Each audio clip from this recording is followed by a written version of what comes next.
Imagine walking past a TGI Fridays at night, a place where laughter used to spill into the street, where mozzarella sticks and loaded potato skins were memories, and the bartenders flared bottles like it was 1985. Now imagine that same place dim, half empty, or shuttered. What happened to America's once hot Fern Bar plus Flair poster child? Why did a brand that helped define fun nights out slide into financial crisis, closure, and bankruptcy? Tonight, on Behind Brand Success, we're telling the true story of TGI Fridays, its explosive rise, its identity crisis, and its potential resurrection. Because brands like people can lose themselves, and there are lessons here for anyone who wants to build something to last.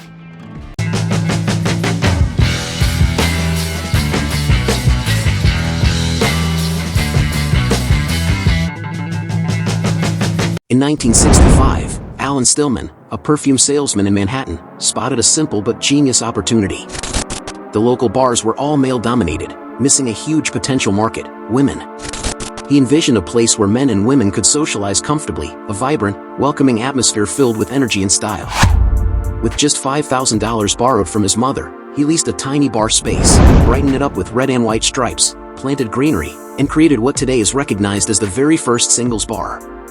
Crowds lined up, and imitators quickly followed, launching a nationwide cultural trend that made TGI Fridays synonymous with fun, social nights out. That spirit of innovation sparked a huge nightclub and singles bar movement through the late 60s and early 70s. Ladies and gentlemen came together here, and for a time, TGI Fridays was the place to be. But by the mid-1970s, the singles bar craze started fading.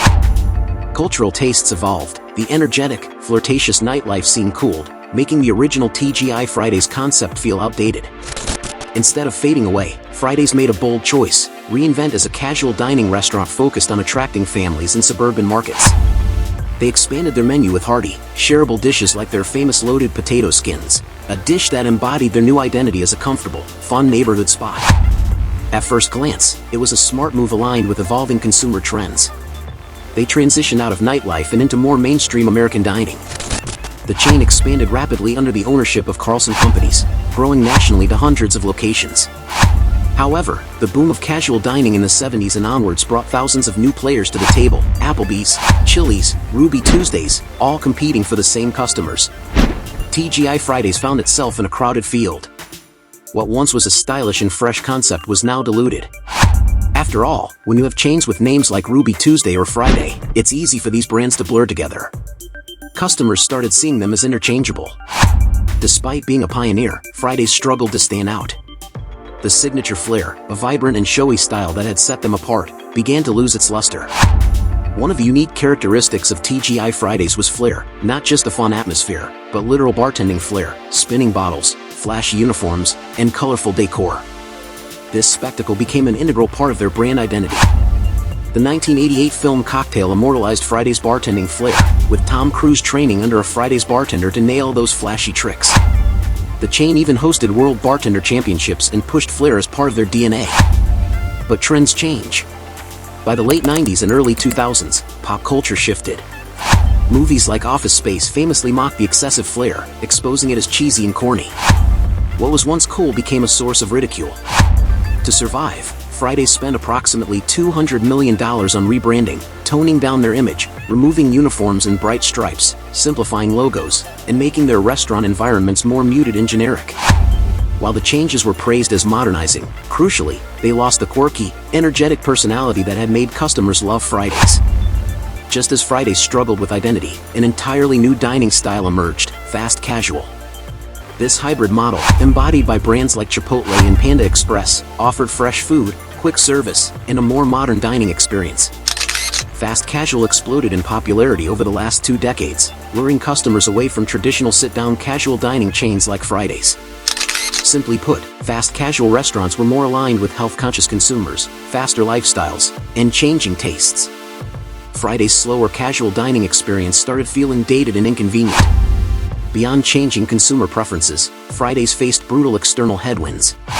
The 2008 recession hit casual dining hard. Consumers tightened their budgets and skipped eating out. At its peak in 2008, Fridays had 600 U.S. locations. Since then, location numbers have plummeted, failing to rebound after the recession. The COVID-19 pandemic only made things worse. Temporary closures, capacity restrictions, and consumer hesitancy caused sales to plunge, and Fridays struggled to adapt the takeout and delivery models as quickly as competitors.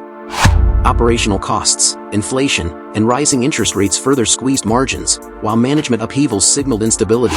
Fridays changed CEOs twice in 2023 alone and made desperate moves to sell licensing rights and franchise company-owned restaurants to raise cash. The last few years have been particularly rocky. TGI Fridays lost control of key branded product lines by selling licensing rights to Kraft Heinz, hurting revenue streams. A planned company merger fell through. Over 50 more locations shuttered. And in a stark sign of crisis, the company filed for bankruptcy. It's the textbook story of a once dominant brand battling decades of shifting markets, failed repositioning, and external shocks all converging. Is there a future for TGI Fridays?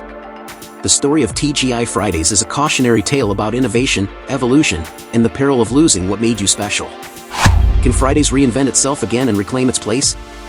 It's possible, but it would require bold leadership, creative risk-taking, and reconnecting with today's diners, bringing back that spark of original flair in a way that resonates with modern tastes. From this saga, there are major lessons, not just for TGI Fridays, but for any brand. Never lose your identity. If what made you loved is forgotten, you become interchangeable. Flair, food quality, atmosphere, they need constant renewal but built on core strengths. Beware of financial engineering that looks sexy on paper but burdens you later. Debt, securitization, private equity demands, they can give you growth, but also lead to inflexibility. Adapt before it's too late. Notice changing customer tastes early, experiment, iterate. Fast casual, hybrid models, delivery, loyalty, all matter. Strong leadership and clear strategy are essential. Too many course changes, too many competing ideas, customers and employees get confused. Investors lose confidence. Resilience to external shocks requires healthy margins, low debt, and flexibility. Pandemics, supply chain crisis, inflation, these are warnings, not exceptions. As of mid-2025, TGI Fridays is attempting something of a reboot. A menu overhaul, refocusing on core items, selling off some corporate locations, shifting corporate resources. There's talk of emerging from bankruptcy as a leaner, more focused brand. But whether that's enough to reclaim much of its former glory is unknown. The groundwork is being laid, but it's fragile. So what do you think? Was Fridays better back in the day because flair still mattered? Was its decline inevitable given changing times, or could different decisions have saved it? And importantly, do you believe it can come back? If you grew up going to Fridays, share your memory in the comments. Maybe that neon sign, your favorite mozzarella sticks, or a bartender who could spin bottles like a magician. And if you run a brand, or plan to build something big, take these lessons. Identity, financial health, relevance, they're all fragile. Build with purpose. Reinvent with courage. Thanks for watching Behind Brand Success. If you liked this story, hit subscribe. We've got more coming. The rise and fall of giants, the quiet wins, and what you can learn from them.